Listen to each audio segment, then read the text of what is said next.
উপেন্দ্রকিশোর রায়চৌধুরীর লেখা ছেলেদের মহাভারত আদি পর্ব। এখন আমরা যাহাকে দিল্লি বলি, সেই দিল্লির কাছে অনেক দিন আগে হস্তিনা বলিয়া একটা নগর ছিল। এই হস্তিনার রাজা বিচিত্রবীর্যের ধৃতরাষ্ট্র আর পাণ্ডু নামে দুই পুত্র ছিলেন।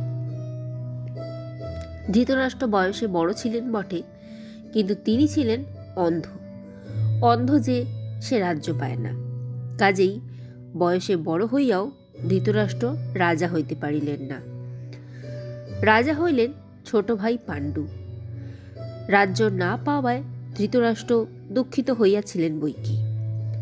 তবুও যদি পাণ্ডুর ছেলে হওয়ার আগে তাহার ছেলে হইত, তবে সে দুঃখ তিনি সহিয়া থাকিতে পারিতেন।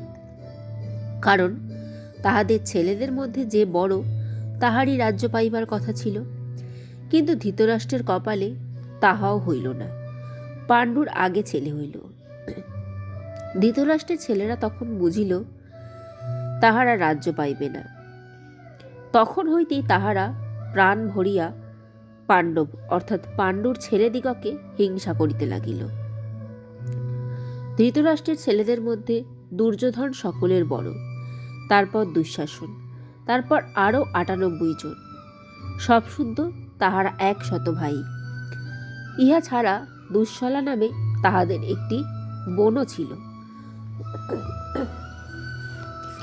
পাণ্ডুর ৫ পুত্র, সকলের বড় যুধিষ্ঠির, তারপর ভীম, তারপর অর্জুন, তারপর নকুল ও সহদেব নামে দুটি যমজ ভাই।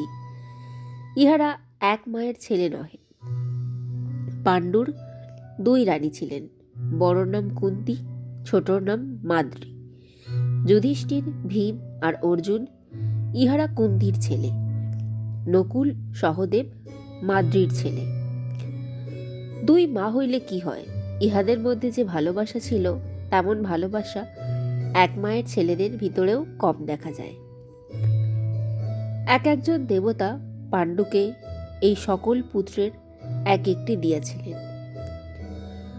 ধর্ম যুধিষ্ঠিরকে দিয়াছিলেন, পবন ভীমকে দিয়াছিলেন, ইন্দ্র অর্জুনকে, আর অশ্বিনী কুমার নামক ২ দেবতা নকুল ও সহদেবকে।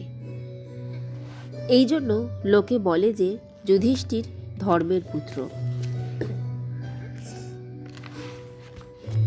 ভীম পবনের পুত্র, অর্জুন ইন্দ্রের পুত্র, নকুল সহদেব অশ্বিনী কুমার দিগের পুত্র।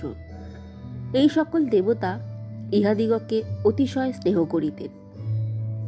কিন্তু হায়, এই পৃথিবীতে অল্পদিনেই ইহারা সুখে কাটাইতে পারিয়াছিলেন। পাণ্ডু ইহাদিগকে খুব ছোট রাখিয়াই হঠাৎ মারা গেলেন।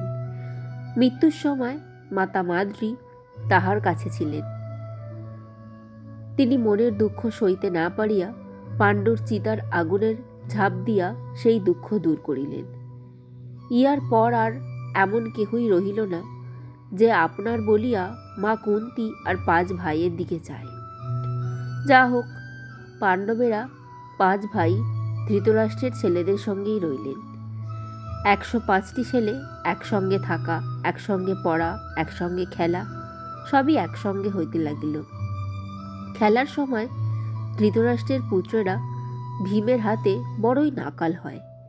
ভীমের জ্বালায় ইহারা ভালো করিয়া খেলিতেই পায় না। খেলা আরম্ভ করিলেই ভীম কোথা হইতে আসিয়া তাহাদের মাথায় মাথায় ঠোকাঠুকি করিয়া দেন। উহারা ১০০ ভাই, ভীম একলা, তবু উহারা কিছুতেই তাহাদেরকে আঁটিতে পারে না। তিনি তাহাদিগকে আছড়াইয়া ফেলিয়া চুল ধরিয়া এমনি টান দেন যে বেচারারা তাহাতে চেঁচাইয়া অস্থির হয়।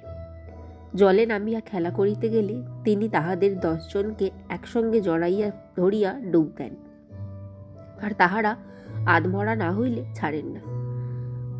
বেচারারা হয়তো ফল পাড়িবার জন্য গাছে উঠিয়াছেন, এমন সময় ভীম আসিয়া সেই গাছে লাথি মারিতে থাকেন।